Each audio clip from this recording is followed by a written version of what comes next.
Okay, Vebjorn, I think we can go ahead.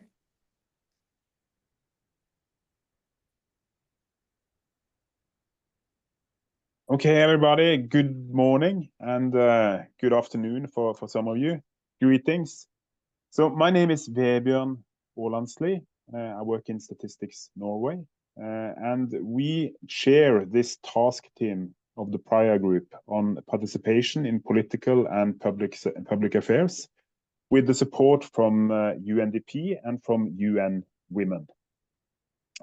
First, I must say I'm glad to see that you have joined us today. And for those of you that are new, this task team is a collective of experts from national statistical offices that work together with governance data experts from research institutions, from international organizations, and from civil society. We have been working on this since the end of 2021 in order to develop internationally harmonized methodologies to measure political participation. And we have been trying to, we have been working on two instruments. First, a survey module, and second, a guidance on the use of administrative electoral data to produce statistics on political participation. Today, we're going to give you the status of this work and also the plans we have for going forward. First of all, we'll give an update on the field testing, the pilots of the survey module on the participation. On this front, a lot has happened since the 3 rounds of cognitive testing we conducted last year in 7 countries in Latin America, Africa, and Europe. Earlier this year, an official invitation to pilot or field test the questionnaire. It was sent to the UN from the UN Statistical Division to all the Director Generals of all the NSOs in the world. And so far, 8 NSOs have committed to field test the module this year or in 2025. So we will give you a brief update on these tests today, and we'll also hear directly from the NSO of Mexico on their experiences with testing the questionnaire. Secondly, so we have also progressed on this second product that we aim to develop, the guide for the NSOs on how they can better use or utilize electoral administrative data to produce more and better statistics on political participation. So that's the second element of the meeting we will have today. Thanks to the critical support from UN Women, we have done research into different types of electoral administrative data that are collected by the electoral management bodies. And also, we've looked upon how these data are used or not used as a source for official statistics on electoral participation. And what kind of collaborations there exist between the NSOs on the one side and the electoral management bodies on the other side. And based on this research, we have drafted an outline for such a guidance that we will present more in detail later today. We think that this type of guidance is timely. 2024 is a special year in terms that it was the biggest election year so far in history, with more than 70 countries holding national elections. And what we have seen from our work preparing this guide is that there are not that many countries where the NSOs are involved in producing statistics on elections. Last year, last week, I attended this World Data Forum, and I did an informal survey checking how many NSOs are actually working on this, and I could not find many. However, we have some examples, and we will share them later today. But before we move on to that part, we will have a session on the survey work that we have done. And I'll hand it over to Marie Laberge from UNDP to give us a brief update on the pilot testing of the survey module. Over to you, Marie. Sorry.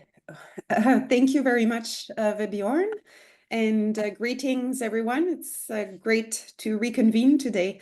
A lot of you, or quite a number of you, have worked very hard in the past year to field test the module, the survey module that we have developed over the past 2 years. And just, I thought for the newcomers that are with us today, I thought it would be good to refresh our memory about the content of this survey module. So you see on the left-hand side an illustration showing the three components or the three sections of the module. So first, we have a section on electoral participation. Second, a section on participation in political and civic life beyond elections, so on a daily basis. And then thirdly, we have some questions on how enabling is the environment for inclusive participation. Now, it's also good to remind ourselves that this module is actually very topical in the sense that many of you have highlighted that there is a great need in the current context for investigating these issues. Vebjorn referred to the super election year, but we also have seen over time declining voter turnouts, disengagement from political life, declining trust in government, and then, of course, the rise in information pollution, threats against civic freedoms and political rights. So all of these big challenges that we are facing across the world are actually being tackled through the survey so as to generate some useful information for policymakers to address these challenges. And a last point on the design of the survey module is that our priority, as you remember, was always to keep it short so as to minimize the costs for implementation. So we're aiming for 10 core questions, and we have at the moment just about 15 optional questions.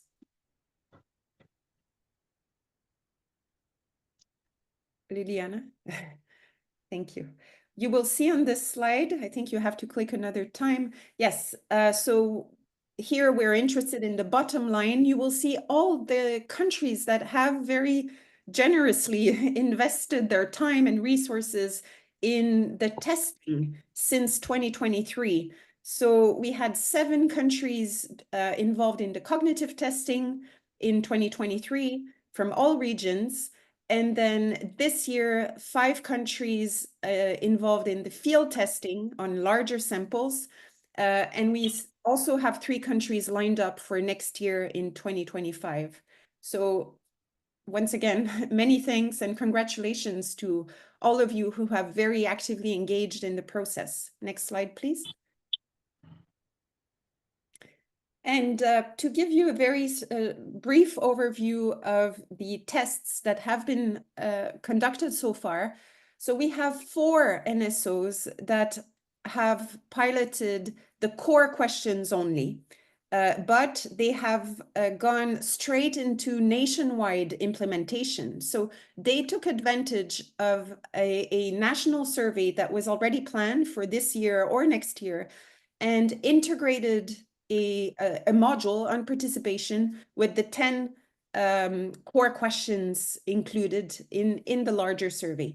So you see here Nigeria, Democratic Republic of Congo. Here it was done only in 2 provinces.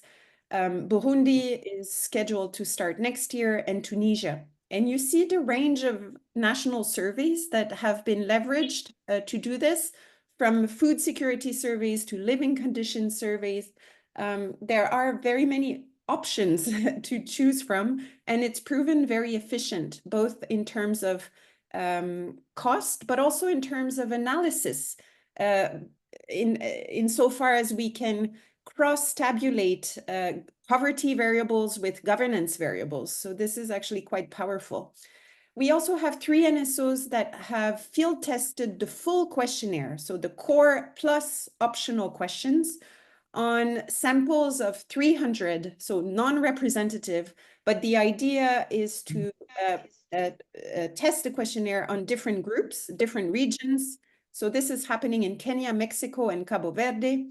And Norway will be doing shortly further cognitive testing on the revised formulation of the questions to make sure that we haven't missed anything. And then to highlight also that the questionnaire is now available in 7 languages, from Arabic to Swahili, and that we have strongly encouraged all of the NSOs that you've seen listed to include youth in their samples, given the challenge that we have worldwide with youth disengagement from the political space and trust issues. And so I will hand it over. Oh no, I will not hand it over to you yet, Vebjorn. We have our colleague from Mexico who will report from the field how the testing experience went in Mexico, and also the motivation for Mexico to undertake this work. So I welcome Mario Santillana.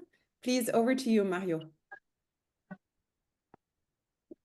Thank you, Marie, and thank you very much for the introduction. Let me share my presentation.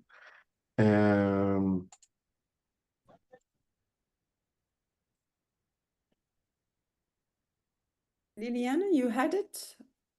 No? Oh, okay. In here, you can see that. Okay. It's already on your screen. Yes, we see Okay. very clearly. Yeah. Thank you.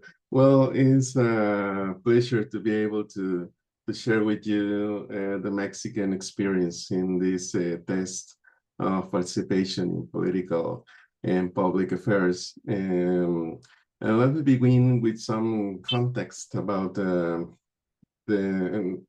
things that had motivated us to carry out this statistical exercise. And 4 years ago, in 2020, the National Electoral Institute asked us about the possibility of conducting a survey, and that will allow them to generate indicators on various aspects of civic culture of the country.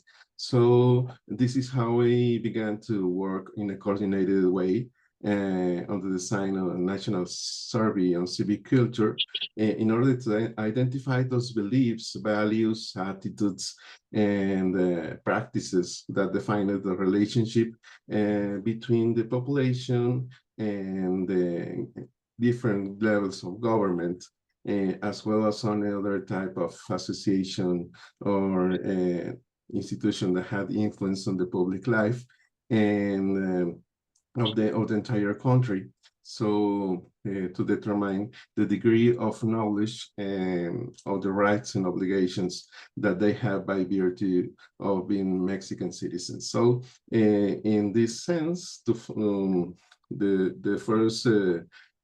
results of the first edition allowed to the Electoral Institute to establish quantitative reference points in various reports and diagnoses that they must carry out from time to time. And to follow up these figures, this year it was proposed to carry out the second edition and in 2025. So at the same time, the Praia Group extended an invitation to carry out the field test, as Marie has just said, and questionnaire of participation in political affairs that has been developed internally. So in addition to a possible second edition of the survey, another of the main motivations that prompted us to carry out this participation questionnaire test was the atmosphere generated by the present election day here in Mexico. The electoral process was the largest in history of the country, and in where more than 200,000 public positions were voted for at the different levels of government, going from the presidency of the Republic 2 local positions in each of the municipalities and states here in Mexico. So including members of the legislative branch, and that is how we saw the opportunity to take advantage of the fact that people still had in their minds the environment and the aspects surrounding this important electoral process.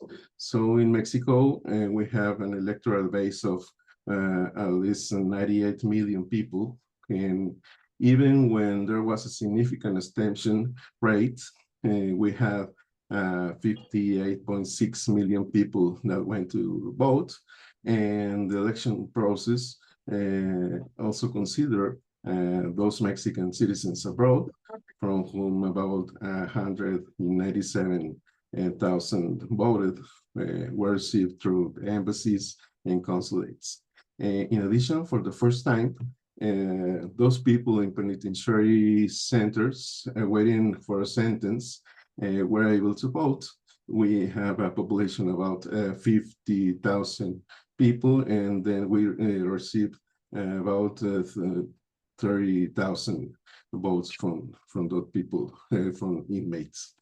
And well, moving for the operational aspects of the test, the data collection was carried out last month, October, and during which we were able to capture more than 800 full interviews out of a total of 960 questionnaires that had been originally projected, which left us with a response rate of 85%, which is within the parameters we have to consider we have to consider the process as successful. So the interviews were conducted face-to-face in the main cities of each of the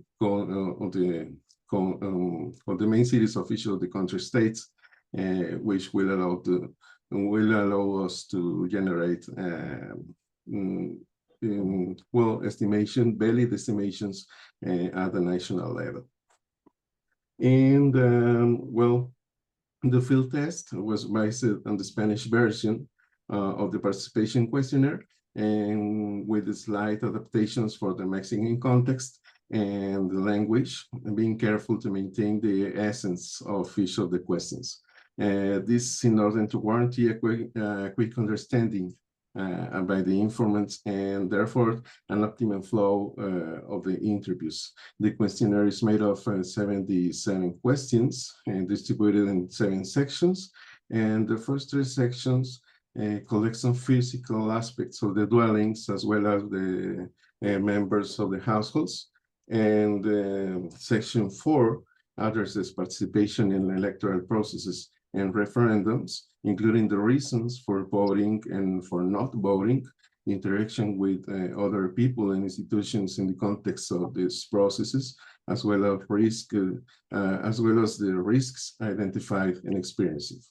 So the section 5 deals with participation in public life, considering that the population's perception about the performance of the political parties, as well as their participation in groups, associations, or organizations with diverse purposes. Section 6 addresses aspects of the appropriate environment for participation, from the interest that the population has in political issues and the way of learning about them and getting involved in them, as well as people's opinions on controversial issues and in general of the free expression of ideas. And well, finally, the section 7 collects specific social demographic aspects of the informant. And well, besides these characteristics, let me talk about some of the experiences we had in the recent operations. And the first impression is that the people is really interested, because as I say, we had an electoral journey this year, so people is really interested. That allows to get a high response rate. And one of the main things that people asked when they started answering the questionnaires were if this will influence in obtaining some kind of social program support. So this government, and since 2019, relies strongly on the social program support and the different support for different groups of population, and people ask if this is related with them. So it was the first general impression that the interviewers had as an experience. So the second thing we noted in general terms was that the people that didn't share the preference with the governing party were somewhat reluctant to answer the questionnaires. So they had not confidence. We are with the National Statistic Office. We are an autonomous body, but people places us as part of the government in some regions or some parts of the populations, and places us as part of the government when we are a public institution, but we are not exactly part of the government. But they, especially those people with is not with the party, the governing party, was afraid to answer the questionnaires, but the most of them anyway answered the full interview. That was another aspect important that we noted. And well, another aspect we noted is for those people related with the governing party, when we asked about questions of the political parties, there was so polarized people talking or people expressing positive answers about the governing party and very negative answers about this party if they were not they were not part of this movement. So this some of the things that we identified. There's some polarization in the society, and some of the aspects that we have noted until now. We are just finishing the data collection period, but even we have noted until now these important points. As we say, we are just finished data collection in last October, and well, right now we are in the information integration. In this process, we have noted those points that I have just mentioned. And the first 2 months of the next year, we will be working on the generation of the results, and the releasing will be in next February to get the final results of the test. And well, the findings will allow us to share our experiences with the group, and will represent an important reference to update the civil culture survey with a view to conducting a second wave next year. And finally, it's important to mention that the implementation of no wave of the National Civic Culture Survey still depends on the approval by the budget by the Congress. The Electoral Institute is in charge of these negotiations, and we are waiting for a positive response. But in any case, the field test will be a very valuable input to improve it. So that will be it from me. Back to you, Marie. Thank you. Yeah, thank you so much, Mario. Before I hand it back to Vebjorn, I just want to highlight that nowhere in the questionnaire do we ask which party do you belong to. Just to clarify, there is one question where we ask, do you agree that there is at least one party which represents your views reasonably well, right? So this is the question you were referring to when you said those supporting the party in power responded positively to that question, and those not supporting the party in power were less positive in their responses, correct? Yeah, that's correct. Okay, great. So over to you, Vebjorn. Yeah, thank you to both to Mario for sharing the experience from Mexico, and also to you, Marie, for sharing the work that we have done on this survey. We have a few minutes for some quick questions, comments to this part. So the floor is open. Otherwise, if there are no questions, comments, we will move on. But we have 3 or 4 minutes for this. So do raise your hand if you want to comment on either of these 2 presentations.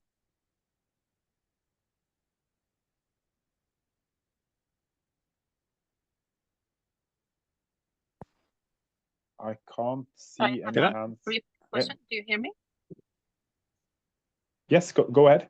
Okay. No, I was just thinking about the Mexican presentation, which was really interesting, and I really look forward to hear more about this. But there was a mentioning of some adjustments of the questions to fit the Mexican context, sort of. But was there any adjustments that was needed to do other than pure language things, like cultural adjustments,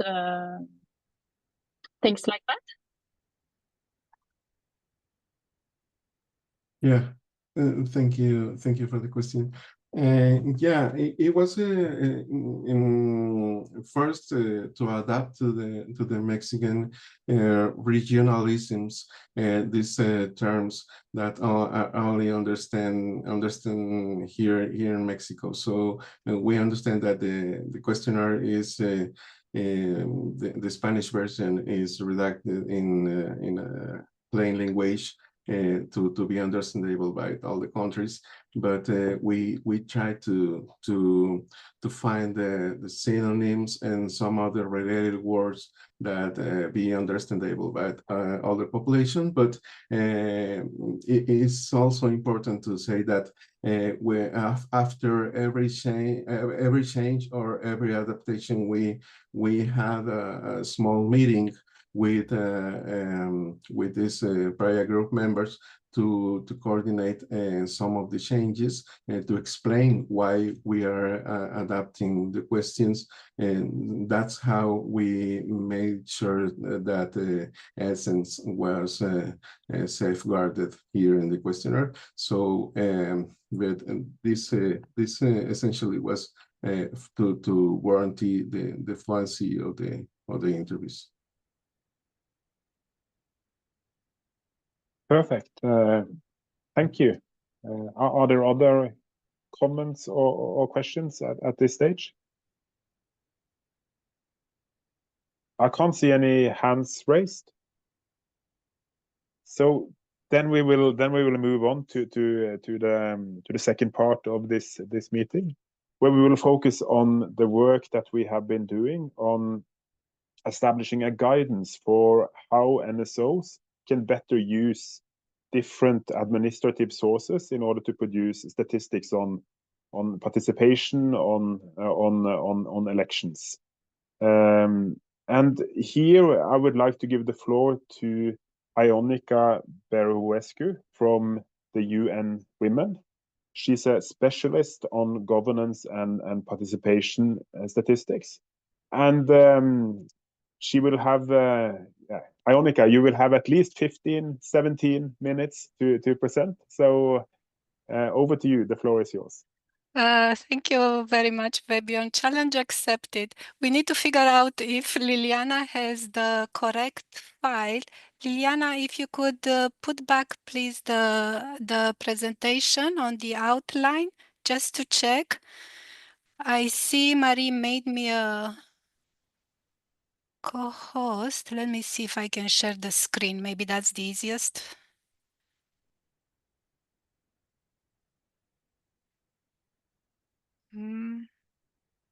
Nothing happens. You clicked on share. Is there you see the share button? Now it became available. Thank you, Marie. Yeah.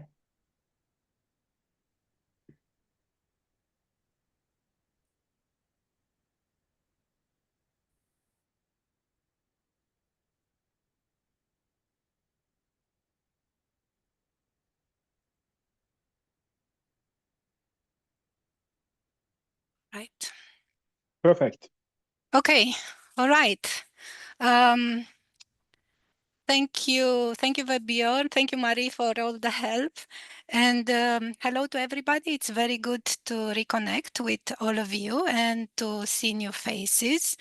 We are very excited to be at this stage of sharing the outline of the guidance on utilizing electoral administrative data to produce statistics on inclusive political participation.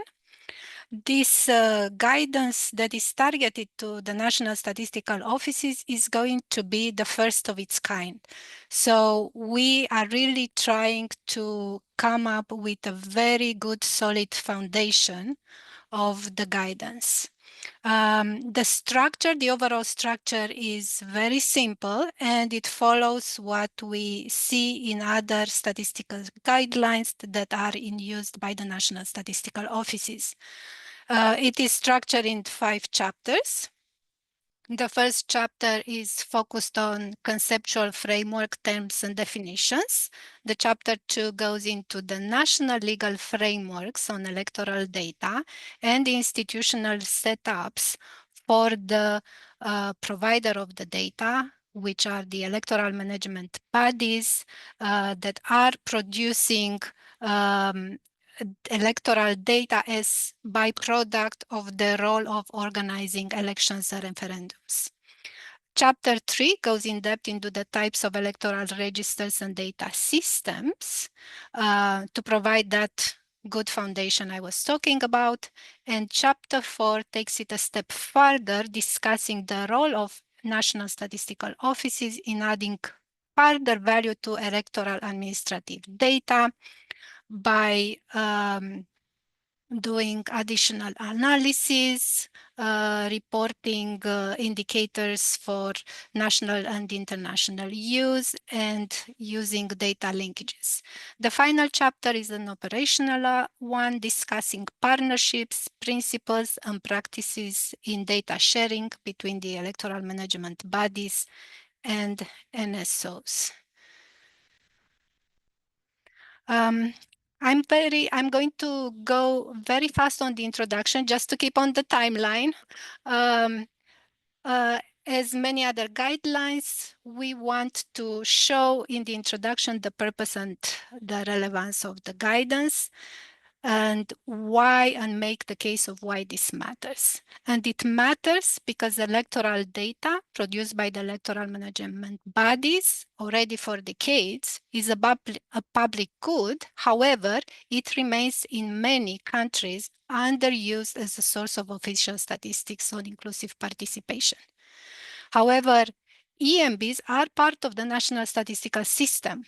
So we see the need to strengthen the mandate and the capacity of national statistical offices to integrate electoral data in the governance statistics and all the body of official statistics. We will discuss the development of the guidance, giving the credit to the Praia Group on governance statistics and this task team. And a little bit about alignment with existing international statistical standards, the background work on types of electoral registers and data system used across countries, just to show how we took into account the various context in terms of how the data are produced and how the data are used by the national statistical offices. And we are hoping that you and colleagues from other national statistical offices are going to contribute to these guidelines with lots of examples, so we can include them in this practical guidance. The last part is going to be about organization and structure of the guidance, similar to all the other guidelines that we see out there in the international community. The first chapter is about the conceptual and measurement framework, terms and definitions. There, the first step is to build on what we developed in the Handbook on Governance Statistics. We had a conceptual and measurement framework for participation in political and public affairs.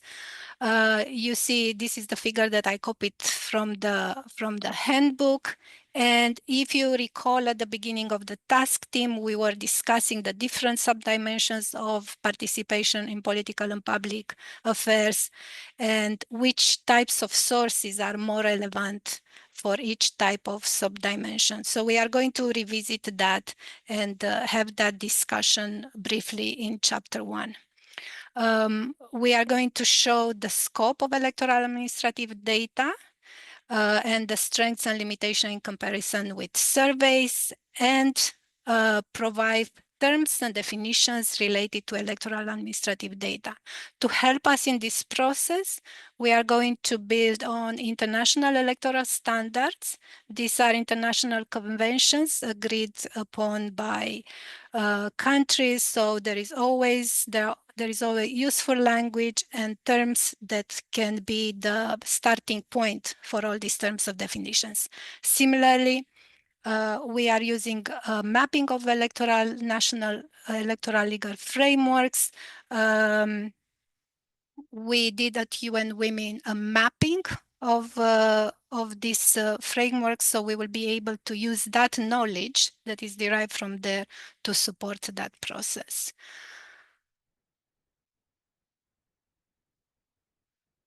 So I wanted in this slide to give you a sense of what type of data are we speaking about when we are talking about electoral administrative data. This slide is showing core tasks performed by electoral management bodies as part of the process of organizing elections and referendums, and the related electoral registers and data systems that are derived from those tasks that are supporting actually the organization of elections. And these tasks are happening across the election cycle. Let's start from the pre-election and election period, and with the task of the electoral management bodies to manage the voter information to ensure voter eligibility and inclusiveness. A byproduct of that is voter registration and voter registers. The information in voter registers may be continuously updated, so it may not necessarily be linked with the electoral cycle, but in many countries is going to involve some more intense activities before the elections. Voter registers may be based on existing administrative records. For example, population registers, ID management system, civil registration, or maybe based on active registration by eligible voting age population, or a hybrid of these methods, let's say. Also, in the pre-election period and election period, we are going to have parties and independent candidates submitting their nominations. It is the role of the electoral management bodies to manage this information, to certify and register this information, and the byproduct is candidate data. There are other tasks that are performed by some electoral management bodies, while in other countries, this additional task may be performed by other institutions. For example, we are talking about political party registration, campaign financing, establishing electoral boundaries. As we are going into electoral campaign and polling days, we can also talk about information on fraud, violence, other irregularities of elections, and electoral dispute resolution. The voter turnout data is a product of conducting the polling, including verifying voter identity, while the elected candidate data is coming at the end of the counting and tabulation of votes by candidates. Post-election period, the electoral management bodies are required in many cases to provide electoral reports that include summary statistics that may be targeted to parliaments, to constitutional councils, or to a wide range of audience. So these electoral reports may include statistics on registered voters, voter turnout, candidates, elected candidates. Obviously, we want in the post-election period also the data to be shared with the national statistical offices that would add further value, as we will discuss a little bit later. These core electoral registers and data systems ideally should be connected into one system and connected through functional ID, like a voter ID.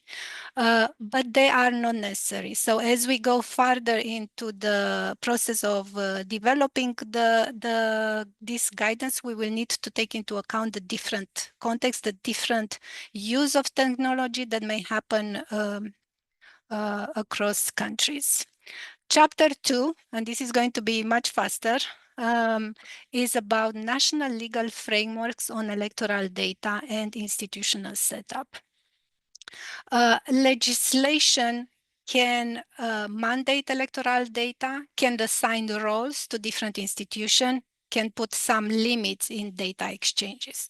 So far, we identify as relevant for this chapter statistical laws, obviously because they refer to the use of administrative data by the national statistical offices and the role of coordinating of national statistical offices. But we also have legislation on regulating the conduct of elections related to data sources for voter registrations, including records that establish voting eligibility, such as citizenship, age, or residency, for example, population register, civil registration system. There is legislation related to legal identity management and related to data exchange, data protection, privacy. And we need to have a brief look at all this to see how it's going to impact the data sharing. On the quality of the data and the type of data that may be developed in a particular country with regard to elections may also depend on how the electoral management bodies are set up. What is their role? What do they have to do? And what are the instruments? How do they organize their role, their work through manuals, regulations, and guidelines on elections?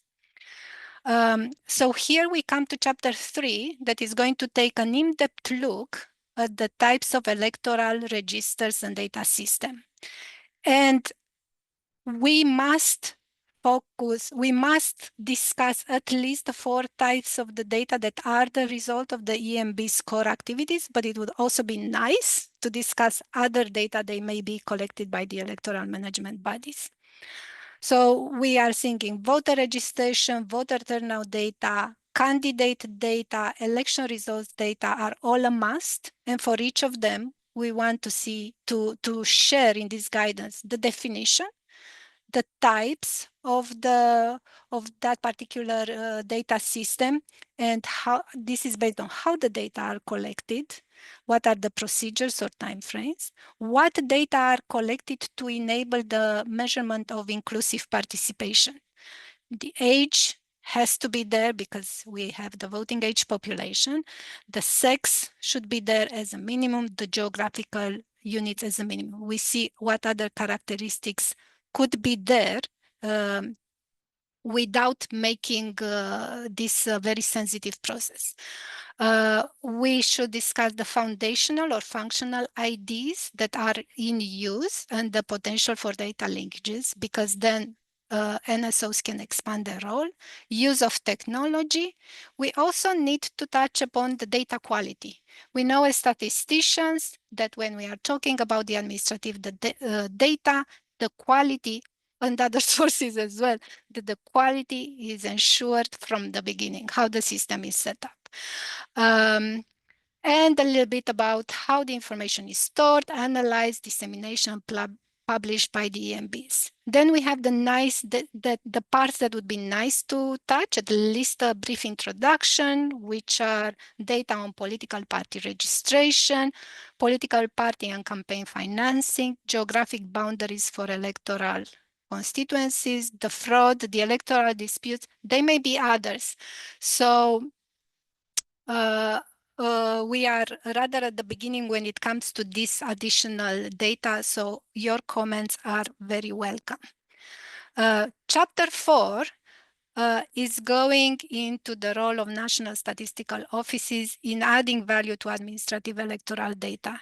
As Vebjorn was telling us about his informal survey, there are national statistical offices that are not engaging yet with this data and with the electoral management bodies. So we want to describe a little bit the role of national statistical offices in integrating electoral data in the national statistical system.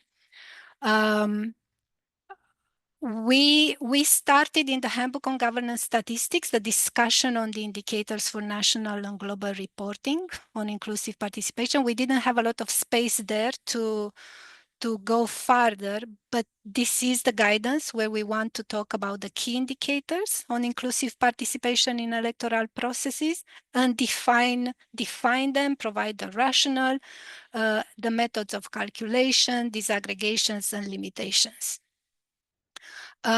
We want this guidance to be practical, so we want to show country examples, particularly when it comes to data analysis, visualization, and communication, and with the data linkages for more in-depth analysis. And we are going to have a presentation a little bit later from Statistics Norway on that.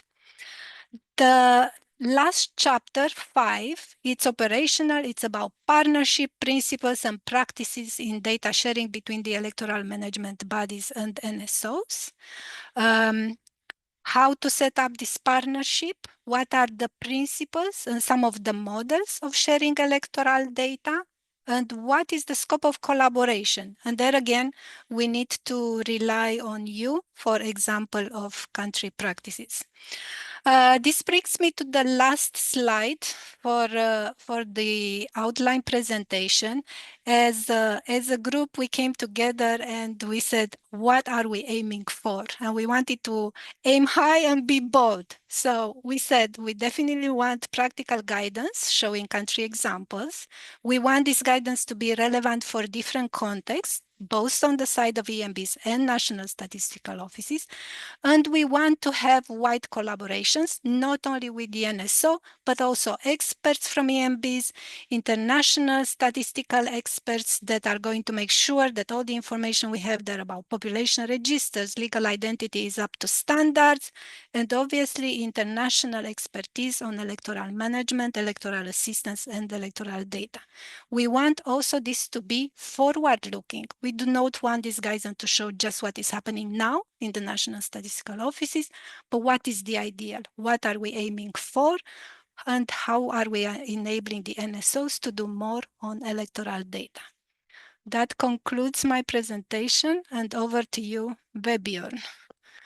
Thank you so much, Ionica. That was perfect. I think you really set this up nicely. And often when we have these international presentations and the work done there, we say this is groundbreaking work, and this is, but this is truly something that is groundbreaking and truly something that I think many NSOs would want to have more information about how to actually pursue this work. We have set aside some time for comments and questions to what Ionica just presented. But in order to kick off that discussion, we have asked Mr. Joshua Comenetz from the U.S. Census Bureau to give his first impression, first feedback on what Ionica just presented, and thereafter we will open up for a more general discussion. So over to you, Mr. Joshua.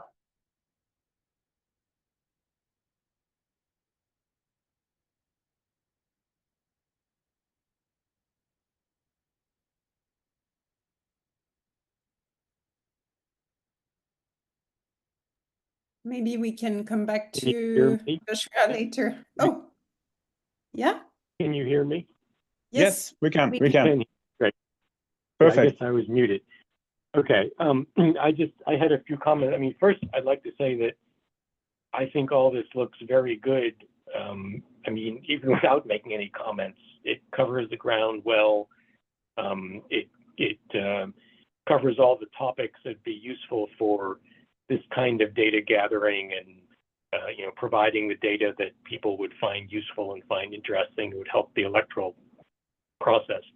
And it's also, I also recognize that it's difficult because different countries have widely different ways in which they administer elections and then gather and release data. So, for example, in my agency, we're not involved in gathering data on things like who votes for which party or things like that. There is some data on the number of people who vote in elections. That is the rate of voting participation.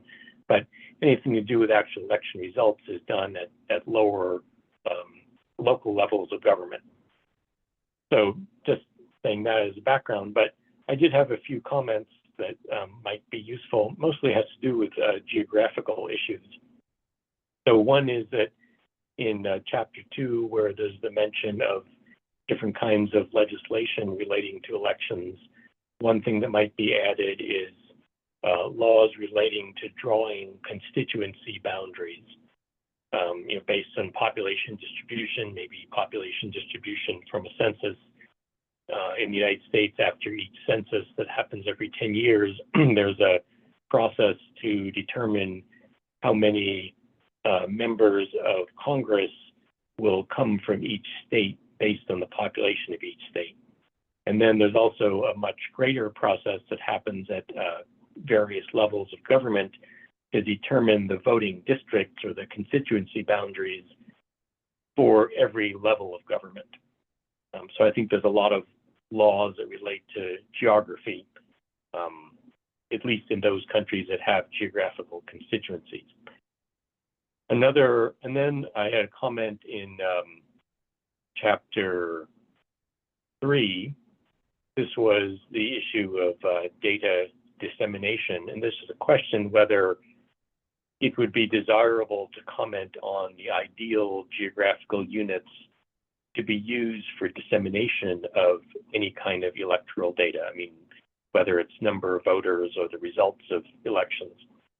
So, I mean, the ideal is probably, from our sort of statistical point of view, the lowest possible geographic unit.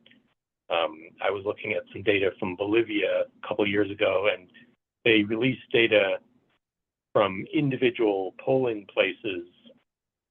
And I think if I understood right, even individual ballot boxes within the polling places. I don't know that that's very common. It certainly doesn't happen in the United States, but I mean, that's great. That's the most detailed possible data. And there was also information in the Bolivian data on the location of these voting places. So it didn't show the geographical coverage of each ballot box, like the neighborhood that people, people come from a certain neighborhood to go to vote at a certain place. It didn't have polygon geography like that, but it did have point geography, and there were tens of thousands of them in the whole country. So you could see very highly detailed distribution of number of voters, and in the case of Bolivia, even the results by party, if I remember right. So again, I don't know whether this is desirable to mention in a document like this, but on the other hand, there's certainly benefit in encouraging the lowest level of geography in releasing voter data.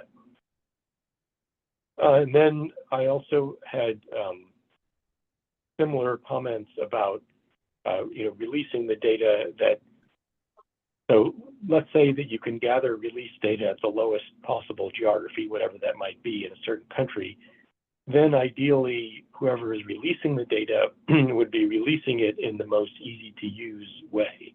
And this does not happen in the United States, for example, where every local government gathers and releases its own results. So it's relatively hard if a country does that to put together national data sets or national geographic data sets showing national voting patterns. I mean, whether that's the basic data, like how many people voted, or whether it's the results of how people voted by party or something like that.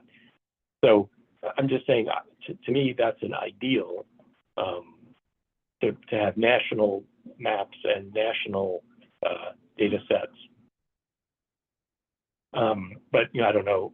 Again, if that's mentioned, I would say mention it as an ideal, because it's not going to be possible in every country. It just depends on the resources available.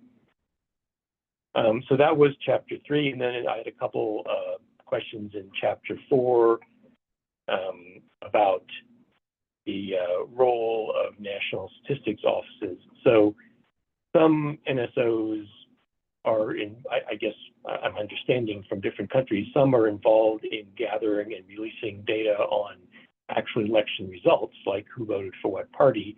Others, as in the case of the United States Census Bureau, aren't involved in that, but are involved in some data relating to just number of people who voted, the voting rate.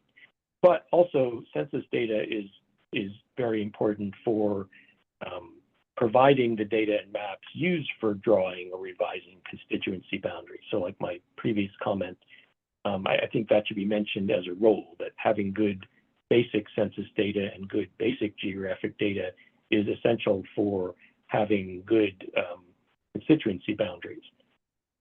So, I mean, for example, in the case of the US Census Bureau, the lowest level geography that the Census Bureau releases, which is census blocks, those are enumeration areas that average about 100 people, those are the building blocks for all constituency boundaries in the country. So the Census Bureau has nothing to do with drawing constituency boundaries. That has to do with other parts of government. But everybody uses the lowest level census geography and the population of those lowest level geographies to create agglomerations that end up being the constituencies. So that I think that's an important role of NSOs. And another issue might be, again, I guess this will vary from country to country, but so NSO data can be used to create constituency boundaries, but then what people using the data would like to do is compare election results to other data gathered by the NSO. So an election happens and whatever voter data is gathered, whether it's participation or how people vote by party, but those results are then going to be released according to constituency boundaries. And the question is, how much other data do NSOs tabulate according to constituency boundaries? And I mean, I think the answer is that it varies, but constituencies in some countries are not the primary units by which data are released. I mean, data are released for provinces or states or other local government areas, and maybe some data are released for constituencies, but not always. I know that in some countries, constituencies are a more basic form of geography, more fundamental form of geography that people are more familiar with on a day-to-day basis. And in those countries, you can see lots of data being released by constituencies. But again, I don't know to what extent this is an important topic for this document, but there's the question of how much data in general should be released by electoral geography, apart from electoral data itself. So those are all my comments. But again, overall, I think that it's a great document and it's going to be a great resource when it's complete. Thank you so much, Joshua. We took good notes of what you said, and we will definitely take that into account. We still have a few minutes if there are others who want to comment on the draft outline that Ionica presented. So colleagues need to help me here if there are hands raised. Yes, Alejandro, I can see. Go ahead.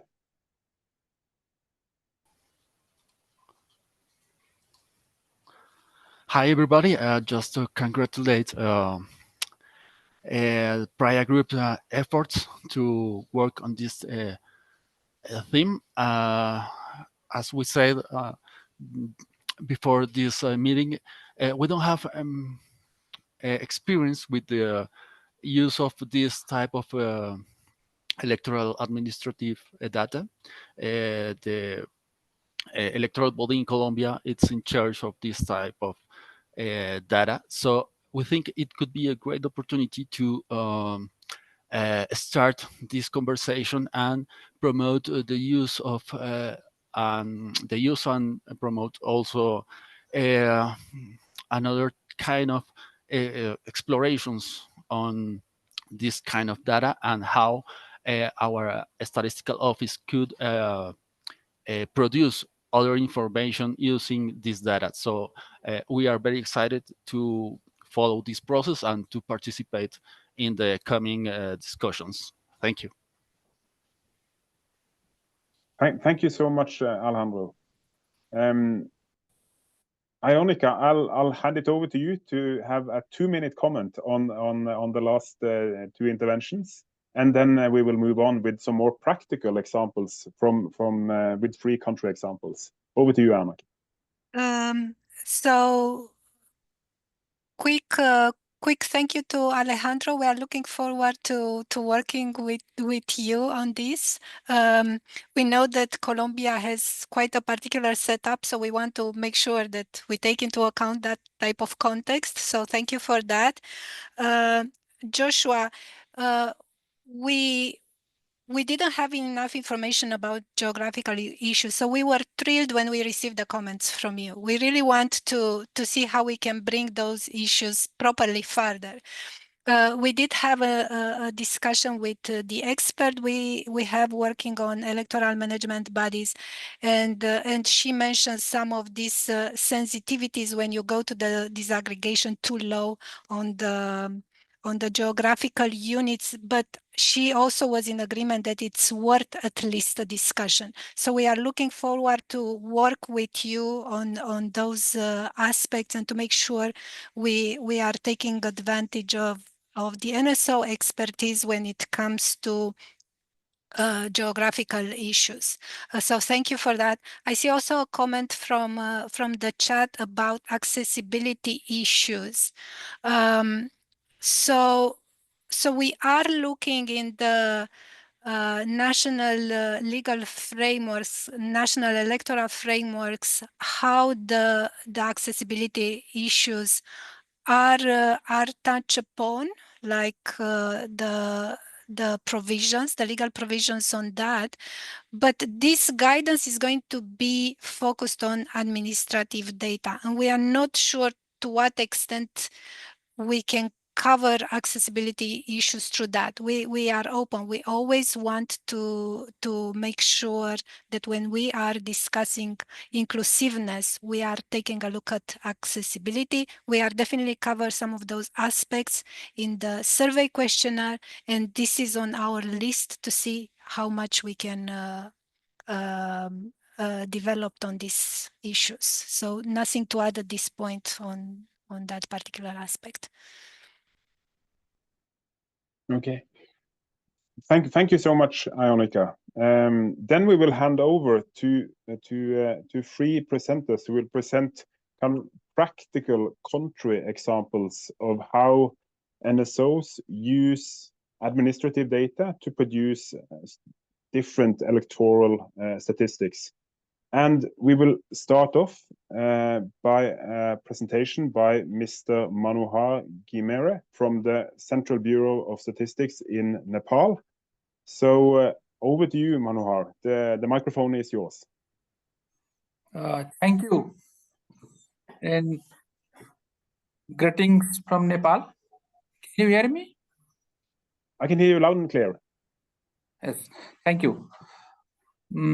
Greetings from Nepal. And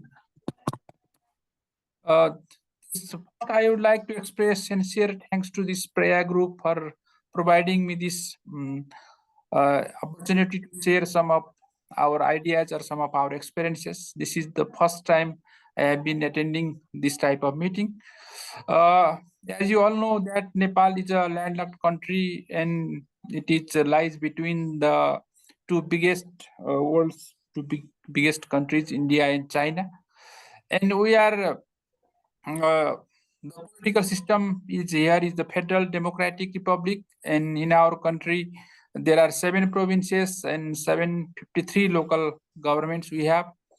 And in all the tiers of federalism, at federal level, provincial and local level, all the legislators and executives are elected. That's our beauty of our democratic system.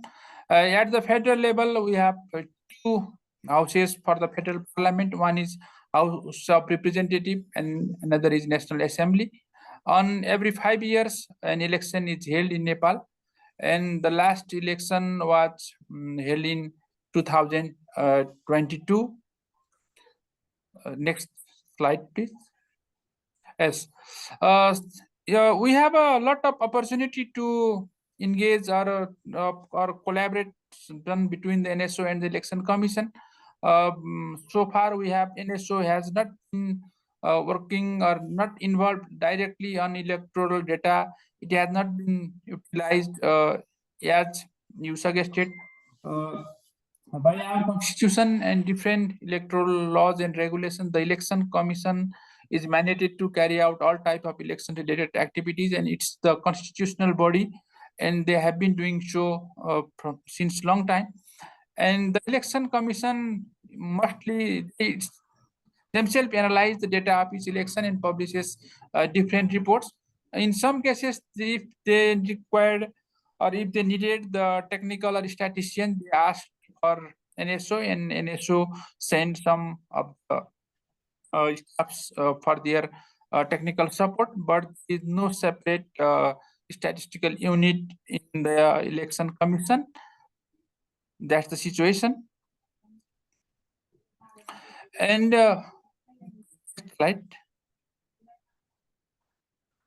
And on the other hand, on one side of hand, Election Commission is mandated to do all the activities related to election, and on the other hand, we have the Statistics Act, new Statistics Act, which came in 2022, and it's mandated the National Statistics Office to carry out all types of statistical activities. So the NSO has the full authority to assess and analyze the election data as well.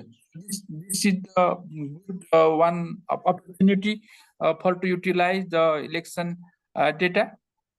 If the NSO can access the electoral data, it will conduct more we are able to analyze more, and we are able to produce more disaggregated indicators and other wide range of electoral indicators, as just I heard from our expert about the which are mentioned in the guidelines, which was recently developed. That's very quite useful for us.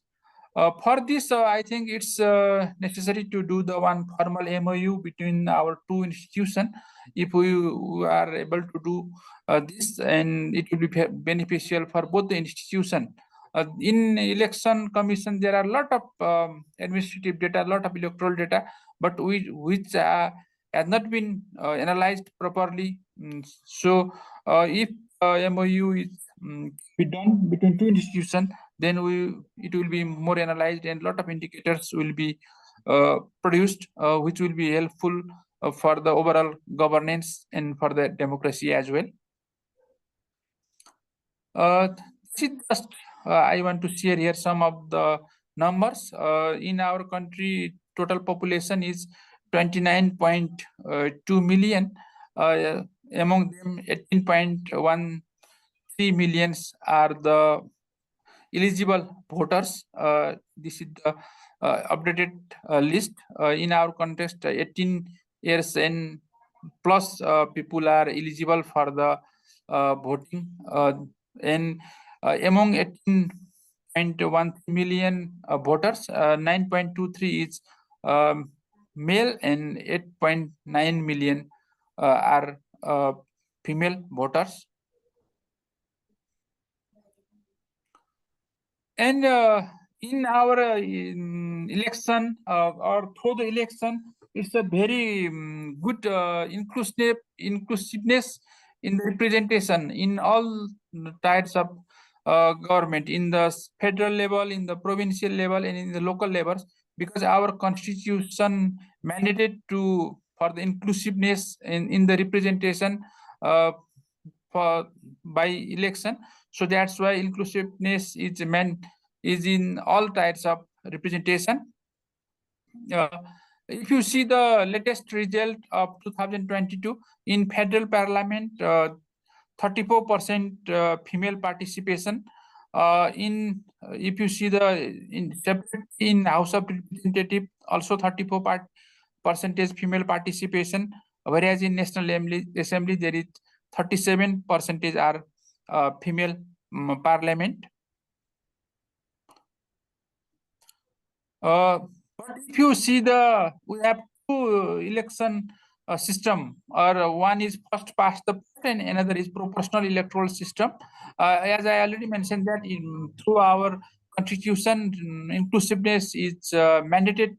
It is fixed at least 33% females should be in the parliament. That's why it's in overall it's managed or it's maintained. If you see the first past post, only 5.5% are female. But if you see the proportional, in case of proportional electoral system, through proportional electoral system, 75% are female and only 25% are male. In similar case in also in provincial assembly and also in the local level election as well. If you see the major vital post of local government, mayor or president, only 3% are female.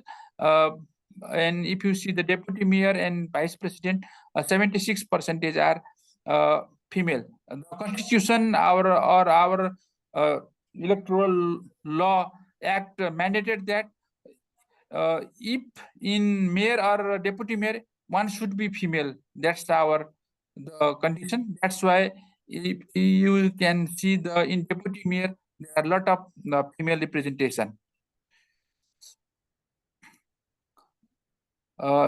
It's already I already explained this.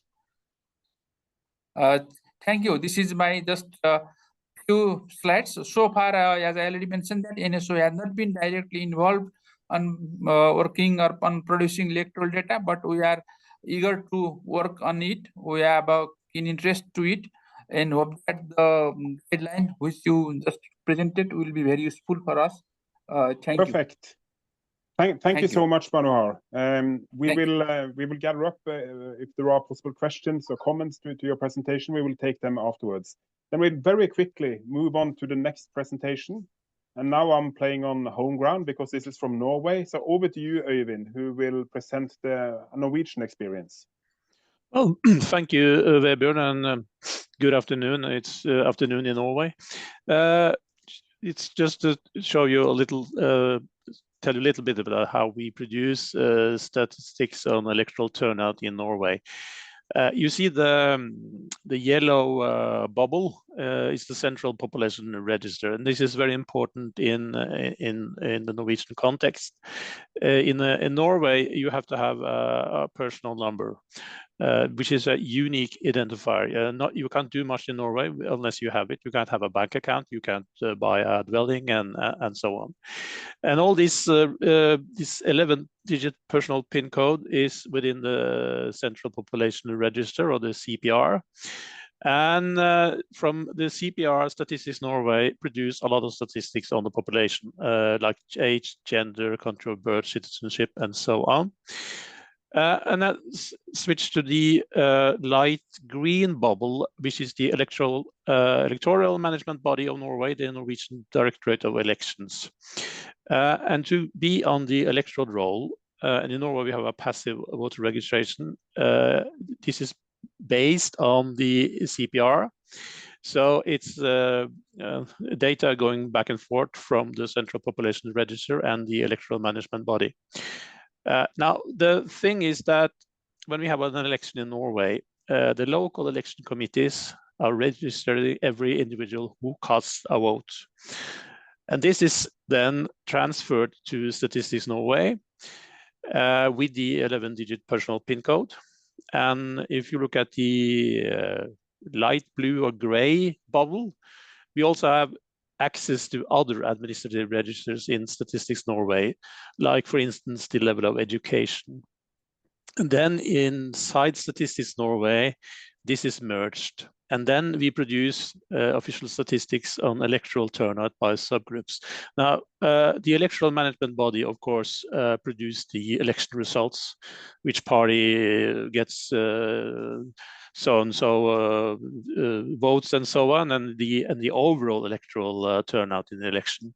But Statistics Norway produce the electoral turnout by different subgroups. And if you Liliane, please, next slide. Yeah, this is an example from our latest election in the local election for the municipality county council election in 2023 and 2019. And then we can produce the electoral turnout by gender, and we can do it by age group and level of education. We also do this on a lot of other parameters, but I'll just show you this one. And we also produce statistics on other elections, the general election. And as you can see, the turnout is lower in 2023 compared to 2019, with the exceptions of the elderly. That means that in the latest elections in Norway, the vote cast by the elderly is increasing, and so on. And we can produce statistics like this. So we produce a lot of statistics and have done so for several years. And yeah, I think that was my presentation. Thank you, Björn. Perfect. Thank you, Øyvind, and also thank you for respecting the time. We have also that there will be time also for comments and questions to Øyvind's presentation. But we have a last presentation with country examples from Miss Amani Judah from Jordan's Department of Statistics. So I quickly hand over the microphone to you, Amani. Over to you. Good afternoon, colleagues. Today I am going to talk about indicator 551 and Jordanians' experience in the calculating data in an indicator. Yes, next slide, please. In Jordan, the national data calculated from the Independent Election Commission, which is responsible for issuing voter and elected official number. It is issued according to gender. The data on number are obtained through official letter from the Department of Statistics to obtain data from their administrative record. And the Inter-Parliamentary Union is to body that is responsible for calculating data for the indicator at in the international level. However, Independent Election Commission in Jordan is responsible for the calculate this data at the national level. And publish in the indicator and calculate according nationality approve equation and publish on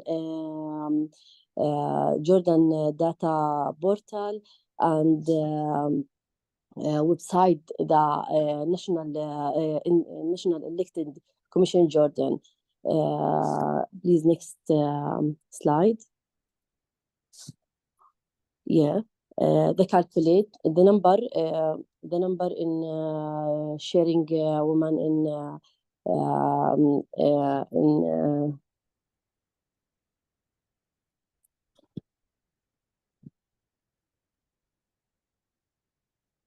yes, the portal in Jordan. Yes, the portal in Jordan. Yeah.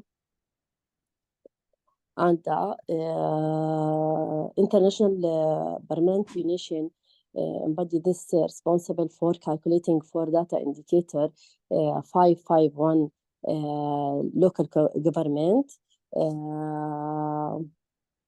and the gender department calculate as average according the SDG methodology and publish them in the department website and the portal. Yeah. Yes, how calculate? Yes, the calculate in 551B.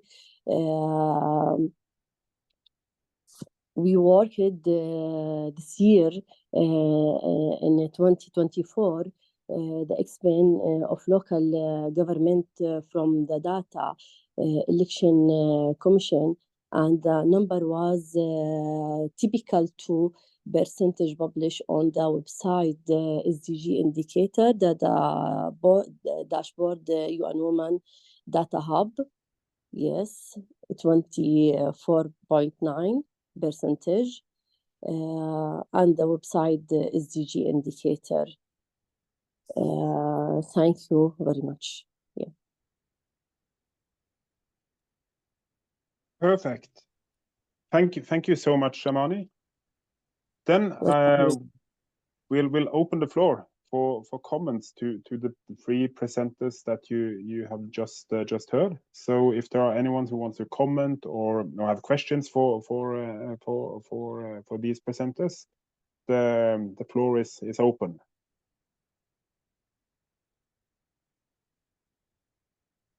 And colleagues need to help me here if there are hands that are raised that I cannot not see.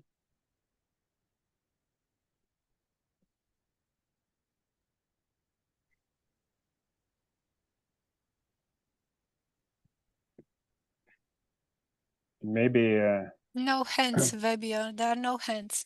But no hands. No hands. But I am very encouraged by seeing these presentations. So yeah, well done to all presenters. Excellent. So it's been for us it's been a long day. We are late in the afternoon. So if there are I still can see no hands. We still definitely want you to comment and to give feedback to the presentation and to the draft outline that Ionica presented. So please do take your time to review the draft outline and to share your comments. And we've set a date here on the 6th of December that we want to receive your feedback before that. And this is definitely important for us, as it's our chance then and it's your chance to shape this product and also to give kind of an NSO stamp on it in order to that it can reflect what can be done in the different countries and how NSOs can engage in this process. So NSOs that have relevant experiences in accessing or in storing or publishing official statistics on electoral participation, please write to us so that we can document your experience and also draw lessons from this when we draft the guidance.